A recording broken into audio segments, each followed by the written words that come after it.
Lincoln did not free the slaves, at least not in Kentucky. That's why in 1863, a warehouse full of government goods that was naturally fortified by the limestone cliffs along the Kentucky River and Hickman Creek was about to begin a transformation that would change the lives of thousands.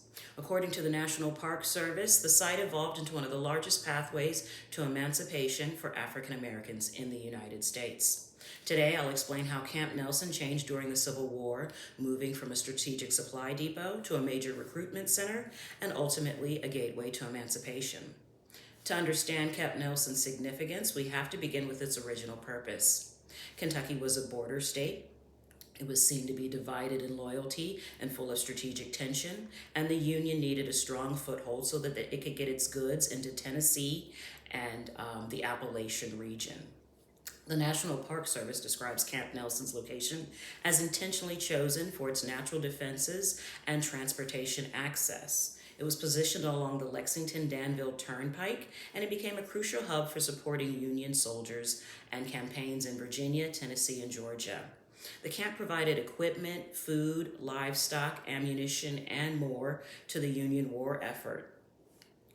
It was able to keep Union soldiers fed, armed, and mobile. So by 1865, Camp Nelson had grown into this massive logistical complex with more than 300 buildings. They had indoor plumbing, running water, which was kind of unheard of at the camps at that time. This infrastructure made it indispensable to the war effort, and as the war progressed, Camp Nelson's mission expanded. Accounts from the Kentucky Historical Society explain that by early 1864, Camp Nelson had become the third largest recruitment center for United States colored troops. Thousands of African American men, many formerly enslaved or escaping slavery, arrived seeking enlistment.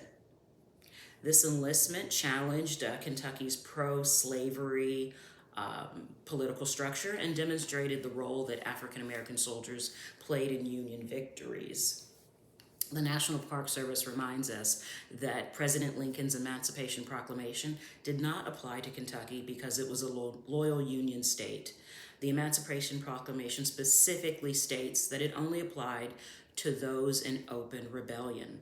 As a result, Camp Nelson became a sanctuary for the families of African American soldiers who feared re-enslavement.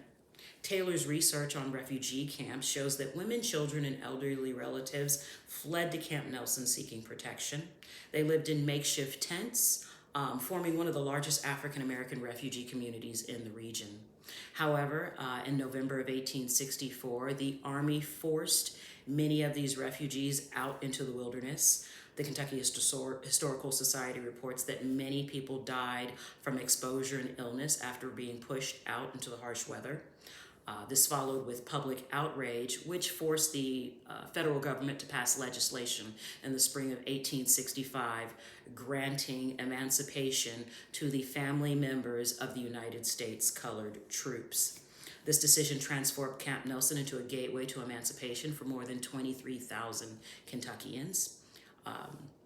Camp Nelson grew into community. People built schools, they opened churches, aid programs were created to support people as they transitioned from slavery into free life. The community originally was called Ariel, but in present day it is known as Hall. For many African Americans, Camp Nelson was the first place they lived as citizens instead of property. So Camp Nelson stands today by presidential proclamation as a national landmark and a testament to the complexities of the Civil War and the journey from enslavement to emancipation. Its significance lies not only in its strategic location or logistical importance, but in its role as a cornerstone of African American military service and a beacon of freedom.